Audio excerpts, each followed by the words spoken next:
The Torchlighter series is an animated series that highlights the stories of Christian heroes.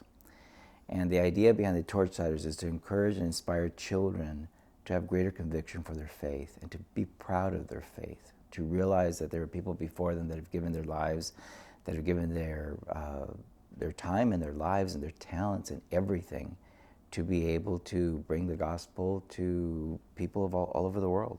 And so these are timeless stories. And we also hope that the Torchlighters will be a good resource for parents and teachers to be able to use with their students and their children to encourage their faith. The series is also used for evangelization purposes, and since it's geared to people all over the world and we take into consideration all the different cultures, it's excellent. It's an excellent resource for something like that. It's great to be able to use in missionary type of situations or just in general around the world to be able to introduce people to the gospel. So I think Torchlighters is a great evangelization tool. We've completed 9 episodes and we embarked from like the early church all the way to the mid-1950s with a real strong emphasis on missionaries such as Amy Carmichael, Eric Liddell, so stories that take place in China, in India. We're currently about to wrap up production on the story of Samuel Morris, which is a fantastic story, an inspirational story of a young man from Africa who becomes a missionary to North America. Sort of the reverse of what you usually think of, but it's a really great true story.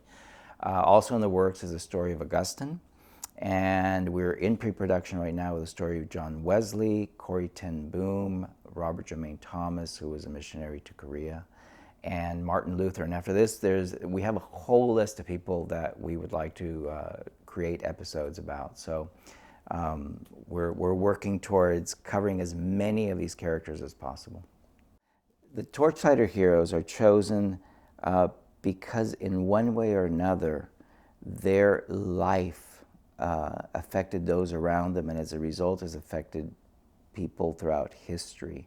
But I want to be careful in saying that we don't go out of our way to choose people that have necessarily outstanding talents, but they were ordinary people that gave their lives to God, and as a result, God used them in an extraordinary way.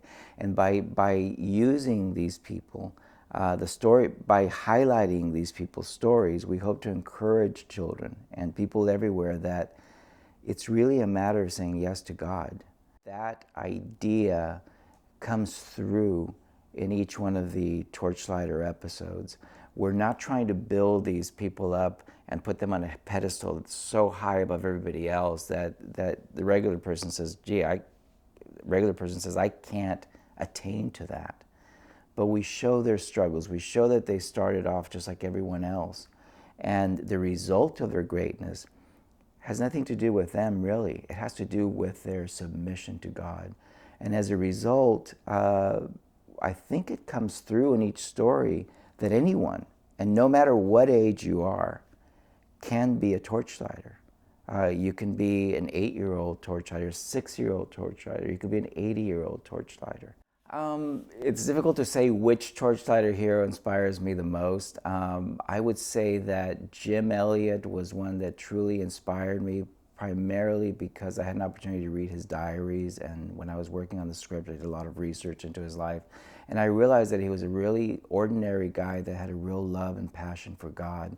And it was so strong that even when he was in high school, he knew that he was going to be going on the mission field, and he started training himself for those years that were ahead of him in which he was going to go to the mission field. So that's a dedication to, a great dedication to a cause that is mysterious to him at that time, but yet he trusts his God. Every Torchlighter half-hour animated episode comes accompanied by usually between a 30-minute to 55-minute documentary. And the reason that we did this is we wanted to create a tool or product that can be used to show not only children but people of all ages that these characters are not animated characters, they were real people. And so in the case of some of the contemporary heroes that we have access to their footage of them or photos, then we can really tell their story, and we can tell a more complete story. So really the half-hour animated episode, although they're complete within themselves and they really do reflect the story of that particular character, the documentary gives a more complete picture. And even then, with a lot of these characters, we can't cover everything. We're just really praying and hoping that both the half-hour animation and the documentary will whet people's appetite to find out more, to go read more books about these people, and some of their writings as well, because they're tremendous, they're inspirational. The latest episode to be released in the Torchlighter series is the story of the William Booth story. And I think it's an incredible story of conviction and of guts. That's one reason I really like it, because it's so out of the ordinary in the sense that this man and his wife and his children were so in love with Jesus that they went to extraordinary lengths to bring him to the most difficult areas of their city. And Booth's prayer was, God, send us to the worst. Send us to the most difficult areas. They weren't looking for a nice, cozy parish. They were going to where they knew it was going to be difficult for them. And one thing I love in doing research on the William Booth story is that the way that they went to church, their service was they would gather, sing, pray, prepare themselves to go out to preach the gospel. They would go outside, the women and the children would be in the middle, and the men would be on the outskirts surrounding them. The reason they did that was because they knew that as they went to preach, that people were going to pelt them with rocks and with fruit and everything else. And so the idea was that the men were going to get hit first, and then afterwards, the women. So they'd go out, they'd preach, and they would get pelted and the rocks thrown at them and insults and everything. They would come back to their church with the wounded and with those that had been attracted to their message. They would tend to their wounds, and then they would tend to the people that were there and show them how they can come to Jesus, and they begin to discipling them. That was a church service. I mean, that's amazing.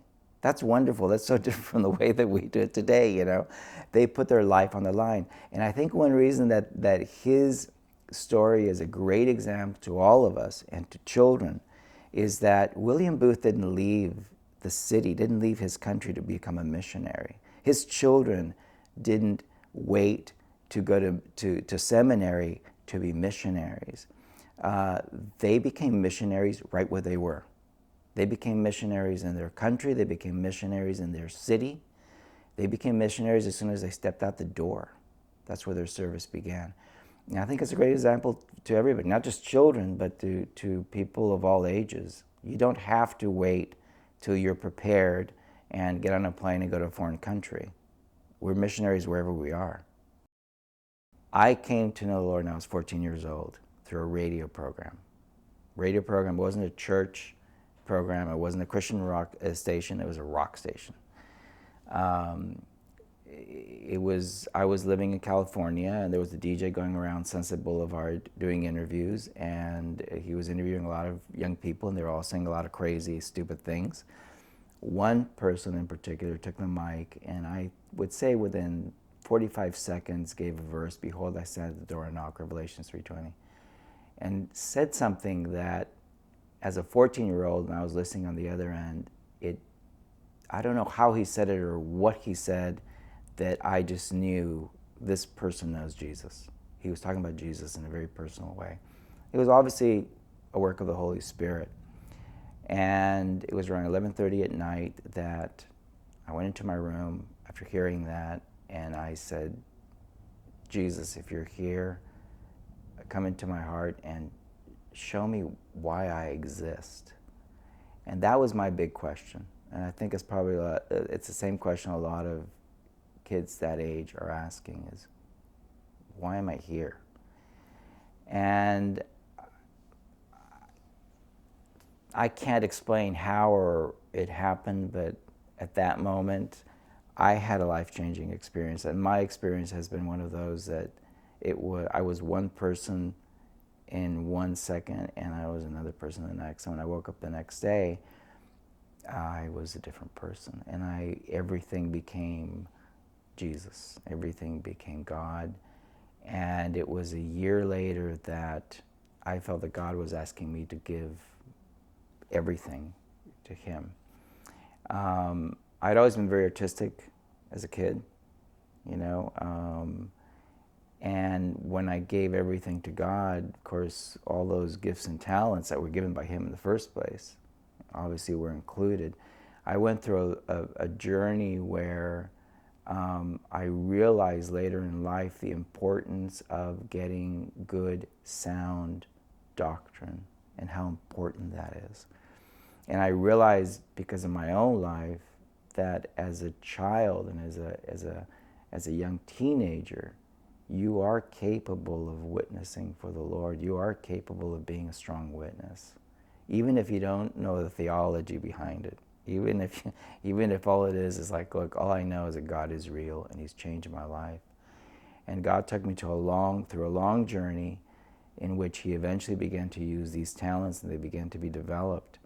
And I began to dedicate them to Him. And the more that came my way, the more I got on my knees in prayer. And eventually it led to meeting a lot of people that were involved with animation studios, and just doors opening up. I don't know how it works for other people. I don't know how it's worked for other producers. I can just say the way it's worked for me. And for me, it's a calling, and one that I hold very dear, and that I cherish, and that I have to take care of. I have to nurture it, and I have to every day in the mornings dedicate it back to the Lord and say, this is yours. And I have a strong fear of the Lord in regards to making sure that not only the stories that we're telling, because I'm also involved with the script writing, but that every aspect of production, from the character designs to the mood music that's produced for each one of these episodes, really draws people to the Lord, you know. And I look at it that every episode or every production that we want to, as much as possible, as much as is within our means, that we can put it at the feet of Jesus. And I can go in there and I can say, this represents all of us that are working on this, and I put it at your feet, and I pray that it's worthy of you, because He gave everything. And so it's basically something we could lay at His feet and say, I hope you can use this, you know, that He could use it in the way that He would like. So that's been my journey, and I think Torchlighters is something that God is using to be able to get His message across to others.